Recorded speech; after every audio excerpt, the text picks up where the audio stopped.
What's up everybody, Soul here with another sort of Convallaria video, and today we're taking a look at our girl, Triss Marigold. That is right, this chick is fiery, she can be a little icy, she's got a lot going on. Let's talk about it. First you have to take a look at her trait, and that is Elemental Surge. She's immune to burning tiles and frosty tiles and their effects. And then of course at 1 star, her healing received is reduced by 50%, and the shield value gained is increased by 50%. When having shields, it becomes immune to interruption effects, which is really great. It increases her magical attack by 5%, grants Rhythm of Frost Fire. When triggered, damage is additionally increased by 10%. Pretty phenomenal stuff right there. And of course that Rhythm of Frost Fire is, when casting ice skills while the target is on a burning tile, or casting fire skills while the target is on a frosty tile, it can trigger the following effect. It deals 40% corresponding elemental AoE damage to all enemies within 1 tile radius of the target. Each enemy can take up to 2 instances of damage from this effect. So AoE, 2 instances, fantastic stuff. Absolutely love it. Of course, that's just 1 star. Coming down here to 2 stars, we see that her magic attack is increased 10% instead of the 5. And then, yeah, Rhythm Frostfire additional damage is increased by 10%, but that's the same as 1 star. At 3 stars, the effect is improved, or her magic attack now is increased to 15%. And then, when she triggers that Rhythm of Frostfire, her damage still increased by 10%, but now she restores 1 energy and reduces all class skills cooldowns by 1 turn. That is fantastic. She also is now inflicting Frostfire weakness, which Frostfire weakness is when next actively attacked by ice or fire skills, takes 20% increased damage. So when they're inflicted with this, they take 20% extra damage. Fantastic stuff. It's exactly what you want for her. So that's pretty phenomenal. 3 stars is a fantastic breakpoint. So if you're planning on using her, but maybe not all the time, 3 stars is a healthy place to stop. You get a great little bit in her package, and it is Dunskies. Now at 4 stars, it gets better, of course, and that is her magic attack increased to 20% now. And then the rest remains the same, with the exception of at the end of the turn, if on a burning or frosty tile, she gains a physical shield and a magical shield equal to 20% of her magic attack. That is phenomenal, absolutely phenomenal. And so this all course goes hard at 5 stars, and if this is somebody you're using and you're planning on using for a while, I might be. She's a drifter and I love it. This is where you want her to be, 5 stars. So magic attack increased to 25%. Now when she triggers that Rhythm of Frost Fire, that damage is increased still by 20. It restores 2 energy, reduces all class skills by 2 turns. Holy guac. And then of course at the end of the action, if on a burning frosty tile, you get that 20% shield still. It is a fantastic thing. 2 energy, 2 cooldown. Absolutely love it. And of course that 25% magic attack, you can't beat that. Fantastic stuff in her trait right there. So of course we have to look next at her ranks and abilities. And that, of course, is going to start with her innate ability, and that is Teleport. This is a support instant, has a 4-turn cooldown, no energy cost. That's right. The character teleports to the target location and gains a physical shield and a magical shield equal to 50% of her magical attack, and restores 2 energy. Fantastic. Of course, like all these newer characters, we have an auxiliary passive. And so this is, with this ability equipped, she gains a resolve. When triggered, she immediately triggers the above effect, which means she gains that shield, teleport, energy, and then, yeah, teleportation changes to the closest ally within 2 to 6 tiles and can be triggered 1 time per battle. That is absolutely phenomenal stuff right there in her kit with this ability. Teleport, really, really strong. Moving along, let's take a look at rank 1, which of course you have 2 options. Over here on the left, you have Pocket Elixir. And so this is a passive, and at the end of the turn, she heals an ally with the lowest HP percentage within 3 tiles of her by 50% of her magical attack.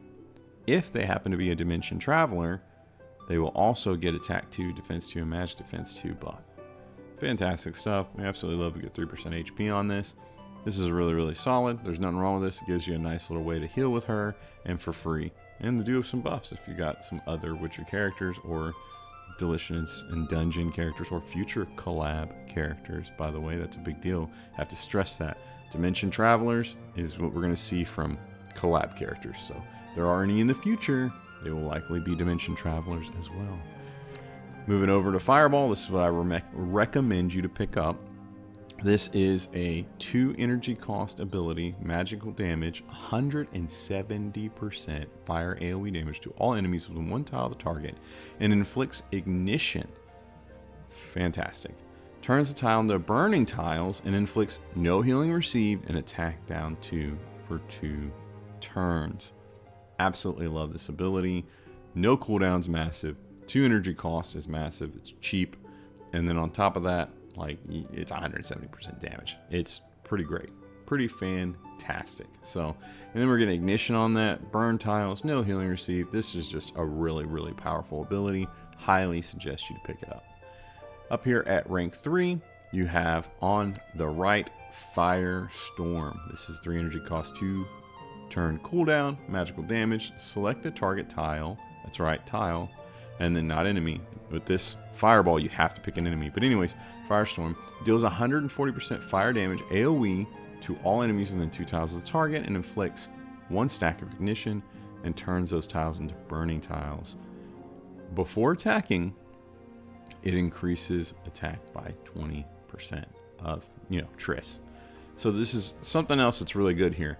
It doesn't matter if the tiles are burnable or not. These tiles are turning into burning tiles, period, dot. This is similar to like Miguel's rank 13. Really good, really powerful, like Luvada's ability as well. You want to set all these tiles on fire because that's what she needs. She needs burning tiles, ice tiles to have that whole rhythm of frost fire. Regardless, this is a really strong ability, pretty decent stuff, but optional. This is a Castalia. This is something you want to grab with a Castalia, in my opinion. On the left is what you absolutely need to have, and that's Hailstorm. And so this is 1 energy cost, 4 turn cooldown, magical damage, selects a target tile, deals 55% ice AoE damage to all enemies within 3 tiles, inflicts 2 stacks of minor frostbite, and turns tiles into frosty tiles. So minor frostbite's weird. It's a life loss. It's frostbite, but regardless, before attacking, increases your attack by 20%. And then after attacking, you prepare for 1 turn, and then trigger this effect 1 more time. So I had a lot of fun with this. I enjoyed popping this off. It's 2 hits, so it's basically 110% damage over the course of the turn. And then, of course, it says prepare for 1 turn, but when it's her next turn, she triggers, she uses it, and she still gets her turn. So you're not losing out on that. So she is going to use this. She's going to stand preparing. Her next turn, it's going to pop again, and then she's still going to get her turn. So let's just say, hypothetically, if you use it, you create frost tiles, you hit enemies, rhythm frostfire. Someone comes in, burn tiles, creates fire. Suddenly, when it procs again, she's now recreating ice tiles, proccing it again. It's great. This is fantastic. Moving on over to rank 5, we've got energy recovery. We've seen this on others before. This is a fantastic reaction. Nothing wrong with it. Decent damage resistance, and of course you get a little bit of energy. Nothing wrong with it, but I of course suggest you to get her magic barrier. And so this is before receiving a single target physical or single target magical attack. She performs a preempt, so it's a preemptive strike, nice little attack, and then she gains a shield of the corresponding damage equal to 60% of her magic attack for 2 turns. Pretty good stuff. Absolutely love it. This is what I suggest you to pick up. As a 3-turn cooldown, it is also unfortunate it has to be single target. It is what it is. It's still pretty good, in my opinion. Moving on over, now we're taking a look at what's next, and that is Frost Control at rank 7. This is a passive, casting ice skills if the target is on a frosty tile, inflicts move down and bound vision down 1 for 1 turn, and of course, after attacking, reduces the cooldown of Hailstorm by 1 turn. This is really good, but that bound vision is where it's at with this skill. This is a disruption, and then it reduces the max range of ranged skills by 1 tile. So it's unfortunate it's only for 1 turn, but it's still pretty decent. It's not too bad. I suggest you go what's on the right, and that is Triss's Wrath. So this is a passive. It increases your crit by 30% against targets with bound. And then you additionally increase your crit by 20% and magic attack by 30% if they are bound. So, fantastic. This just period dot increases her crit by 30%. If they're bound, which you can see bound means stunned, slept, frozen, or taunted, you basically get additional 20% damage against them and 30% magic attack. Massive. Absolutely massive. So this is what I highly suggest you pick up. And yeah, if you're running against a boss, single target, whatever it is, and you got some good setup, this is what you want on her, and it's going to allow you to pop off and do some great damage. Looking over at rank 9, you have Fire Arrow as a basic attack, 100% magical damage, fire, so of course it creates a fire tile, scorches the enemy, inflicts scorch, which is of course life loss or fantastic stuff, 10% HP. And then of course, like I said, it creates that burning tile. There's nothing wrong with this, super duper solid. I didn't pick it up because, like I said, there's not a lot of ways to create ice on her, and so this is what I chose instead as her basic attack, and that's Ice Bolt, does 100% magic damage to creates ice terrain. And then yeah, if they're healthy, it inflicts move down 1. It's up to you. Get which one you want. I chose ice for that reason. I do think Fire Arrow is the better basic attack of the two because of that scorch. But I chose ice for the ice tile terrain and that rhythm of Frostfire. It is what it is. Up here at rank 11, you have Ice Shock Extra. 2 energy cost, 3 turn cooldown. Deals 60% ice AoE damage to all enemies in a straight line of 5 tiles. If the target in the target direction, and inflicts move down 3. On the first target for 2 turns, if the target has any move down, it additionally inflicts freeze or frozen for 2 turns. Frozen's great, it means they're bound, they're done, they lost control. It's fantastic. There it is. That's a control bound debuff, and so you'll do extra damage to them. This is pretty good. This can create some pretty decent setup in some scenarios. I personally did not want to run this over the other ice ability. It is what it is. You make your choice. This is secondary for me at rank 11. I chose at rank 11 Elemental Harmony. More often than not, this is what I wanted, and this is a passive. When alternately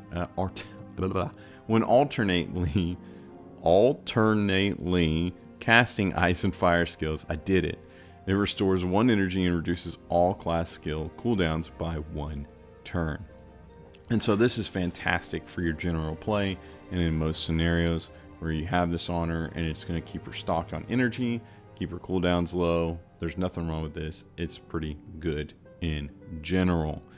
Now, if you're not really worried about in general and maybe you're just doing your thing, maybe you want to create some bound, frozen, whatever, this is definitely the better choice. If you have good setup like Coco or Tear or Credenza, whatever it may be behind Triss, this becomes better. But if you look, I mean, if they're immune to frozen, is this better than Hailstorm in the end? No, not in my opinion. It's not. So Hailstorm wins all day, every day, in my opinion. Let me know down in the comments what you think about Ice Shock Extra. I suggest you get that Elemental Harmony at rank 11, and yeah. Looking up here at the unique skill, of course you have In Full Bloom as an option at rank 13. And so when unharmed, your damage is increased by 4%, damage taken is reduced by 4%. Of course, that scales up all the way up to 12. We've seen it in others. There's nothing wrong with this. And then you have her unique skill, which is, of course, another passive. When attacking targets with damage over time, which all of her spells have some damage over time in them, right? You increase your damage by 15%. Okay? And so here it is. We take a look at this. Well, not all of her spells, just that one icebreaker. Regardless, when attacking targets by 15%, at rank 2, it moves up to 15%, your crit by 20%, and then at rank 3, your damage is increased by 50%, crit by 20%, and then when triggering Rhythm of Frostfire, your magic attack is increased by 10%. Now, as you can see, the initial unlock cost requires Badge of Foresight, and I believe it's only like 20 of them, regardless. And then as you progress, you get further, you need Badge of Courage with it. And yeah, so a lot of people always ask me, well, what do you need to unlock that rank 13 skill? Badge of Foresight is what she needs to unlock that first rank 13 skill. Okay. With that said, let's take a look at her builds. First and foremost is her general build, like general gameplay. And so here you have it. I've got Ice Bolt as her basic attack, Magic Barrier as her reaction, Fireball as her first ability, Hailstorm as her second ability, and Elemental Harmony as her third passive ability. And of course we got her rank 13 skill. Now running the weapons, I loved Nirvana. I ran the test, checked the damage. This out-damaged her signature weapon every time. And in fact, did so over the course of 3 turns by over 10,000 damage easily. And so Nirvana, absolutely killing it. There is some discrepancy there in between that magic attack, but man, it's still, using this Nirvana, it's still same. It just was way massive. Now, Nirvana does a job. We all know what it does. AoE damage, extra, blah, blah, blah, ignition. Of course, it ignites and creates a fire tile on its own for free at the start of turn 2, as you can see right here. It's really big. It's a big deal. Really good weapon on her if you can get it. With that said, looking at the trinket, I found Origin Hourglass was her best in slot. I have utilized several others and tried a couple other ones. Blood Luxite, it's pretty great. There's nothing wrong with it. It does some decent stuff, but it's not as good as that Origin Hourglass just for overall use. And in general, in my opinion, it's definitely a solid runner-up, if not competing for first place. But that Shield of Justice on her did not do a job. It did not come in as strong as it does on other characters. So you can feel comfortable not putting a Shield of Justice on her. This is not for her. The Origin Hourglass, in my opinion, was a phenomenal choice and really did a job. Blood Luxite Amulet, like I said, right up there competing for first place. Feel comfortable running those. I went with Origin Hourglass on her. And then for the Resonance, I went with Sword and Wand. Keep her moving, keep her active. It's what you want to do. The fire terrain, the ice terrain is going to create a lot of zone of control. Keeping enemies away shouldn't be a hardship or something difficult for you to do. So have at it and enjoy yourself. And then for the Terror Whisper, of course, Dream of the Magician, big AoEs, lots of AoEs, more damage, no matter what. Even if it's single target, you're still getting an increase of 16% damage. Can't scoff at that. Absolutely love it. And then of course, yeah, it goes up from there. Now, I did test all of this with that Verdict of Justice, and this goes for her second build too, which I'm going to talk about this right now because I feel like it's pertinent. Verdict of Justice does a job, and it's not terrible, but it actually fell behind from the Dream of Magician. Now, Verdict of Justice tied with her signature weapon, which creates more crit damage as it gets better and better, as you can see right down here, 20% where it's capped out at, which where we have it is 10-15. Not a huge difference, but there is potential for this to catch up. In the testing, running her signature weapon with Verdict of Justice, she did do better in comparison to Nirvana and Dream of the Magician. However, this outdamaged it in its entirety. So maybe her signature weapon at 5 stars will do a different job, a better job. Or if you set her up with lots of crit damage, let's say she's running with Hasna in the group, and you got Coco raising her crit damage, you name it, she probably will do better with the setup. With that all said, this in general is how she is thriving on her own, no matter who you have her with. And so this is where I preferred to have her and play her overall. Let's talk about the next build, and that is her boss build. And so I call this a boss build only because this basically is saying that you're going into a fight and she is going to be supported in her attack. So as you can have, we have this Ice Bolt per the norm, basic attack, Magic Barrier. Now we're running Firestorm. Firestorm instead of the Fireball, because we have support to do the extra, to feed the beast as far as needing more energy, and then the cooldown, we're boosting attack. This is where I think she does better with this Firestorm in general. Now you got this Hailstorm still here, and boom, you've got Triss's Wrath coming in, and you're trying to get that crit. You want the bound, you have to get the bound off if you can help it. Proc that bound however you need to so that you get the full benefit and bonus of this attack. I absolutely love this. this is what I think will do a better job in general. You're boosting your attack. You're getting a lot more out of it. Remember, when you boost your attack, it does more than just hit harder for that turn. It's also creating a harder proc on that ignition. It's a really big deal. So we want to boost our attacks as often as possible. And so that's why that is important. And this is why this does better when she is supported. And then, of course, if you can get that bound on them, you absolutely want that bonus crit. You want the additional crit, and you want that magic attack all day long, every day. And as I said, the weapons and all that's the same. Nirvana does a job. It is, in my opinion, her best weapon. I haven't tested her at 5 stars and see what she's done, but at 1 star, Nirvana was irrefutable. It was her best in slot. At Origin Hourglass or Bloodlock Amulet, but Origin Hourglass, fantastic. And then once again, Dream of the Magician, Sword, Wand, Resonance. Cannot get enough of it. With that said, let's take a look at her in battle. We chose to do this battle, and we have Kaya here, and it's just Triss otherwise, and we're going to actually utilize Kaya this time, because Kaya needs some love, you know? And Kaya does a fantastic job. Triss, she's not quite strong enough to do this on her own at 1 star, but with Kaya's help, she pulls off just fine. Clear the way. Of course, that Nirvana already proccing that flame, and then we get the benefit of that frost fire rhythm first turn. Now Triss takes a little bit of damage. Of course, we got that hailstorm. You'll pay for this. Having English-speaking characters is hilarious to me. Kaya heals a little bit, and then she comes over and does some damage and heals more. And there's the second proc, and we still get our action, as I said, and then boom, there's the fire. This is our general build. I don't know if I said that already, but regardless, general build in play, in action right now. Look at the damage over time. Absolutely beautiful.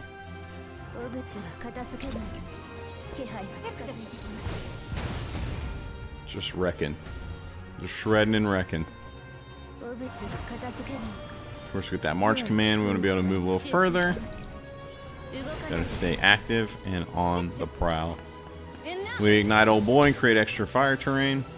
There's our frost fire rhythm. Probably saying that wrong. Dyslexia be damned. And then more damage. Kaya doing some work over there in Convallaria. I absolutely love Kaya. She's a fantastic and fun unit. He died just for trying to move. Poor guy. Good damage from Kaya. Good heals. We put down this flag just because we want to get some bonus damage. We want to get a little bit of bonus. Or we want to give our enemies another target to focus on. And create some difficulties for them to move. We ignore the extra terrain effects from this battle and just keep it about the units and what they do, just for the fun of it.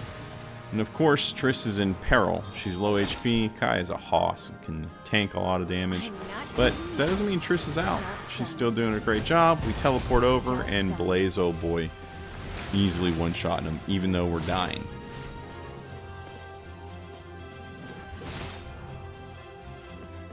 The amount of damage these boys are taking.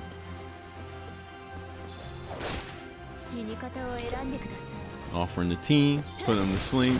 Doing some damage, proccing the heals, which doesn't affect Trish this round. However, there we get our Rhythm of Frostfire back going again.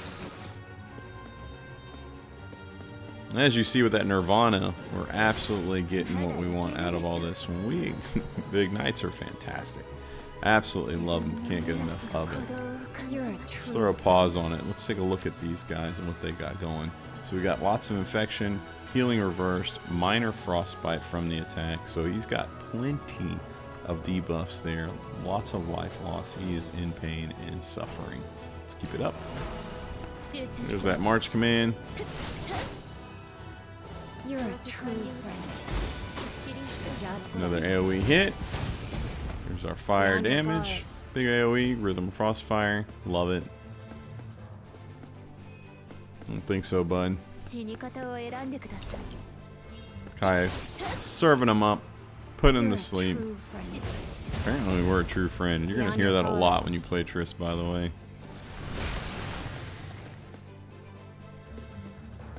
I don't know how y'all feel about it with these English-speaking characters. They're so different. It's jarring. Sometimes I actually kind of get annoyed in listening to them say the same phrases. You're a true friend. The job's done.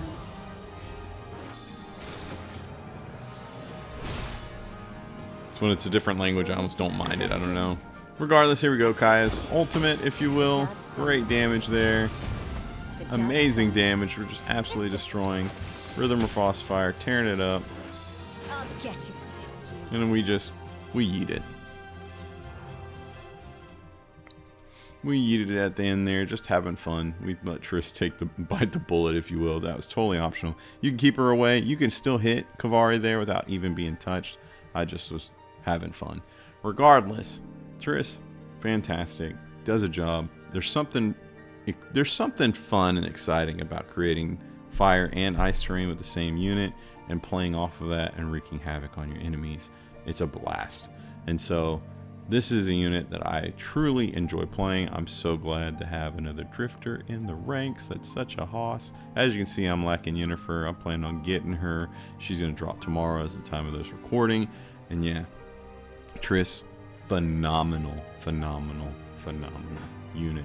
With that said, we have to take a look at the ranking and how she places. And so when we look at her totals and add up all of her skills and what they offer and do and break them down into our formula, we see that she has a 0 in physical damage, a 7.5 in tanking. That's because of her resolve and all the shields she can create, especially because she does it automatically and instantly. She does take some hits though, because some of those things are situational, which you do take negative points on that. Make sure you check that out. I've got a whole rating in my tier list video, rating system broken down. It's all linked there.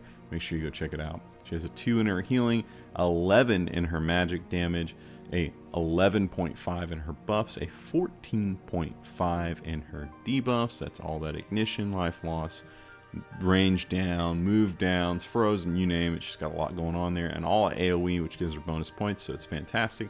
A 17 in her utility, being able to teleport herself automatically even, and to create all those different frost tiles and things like that. Really gives her tremendous utility, in those fire tiles, of course, too. There's a lot she has in her kit, so that's where that utility score comes in, giving her a grand total of 63.5, which at our current ratings makes her a tier 0 character. Really powerful. You can feel very comfortable putting effort and energy and resources into her. She will do a job, and for a time to come.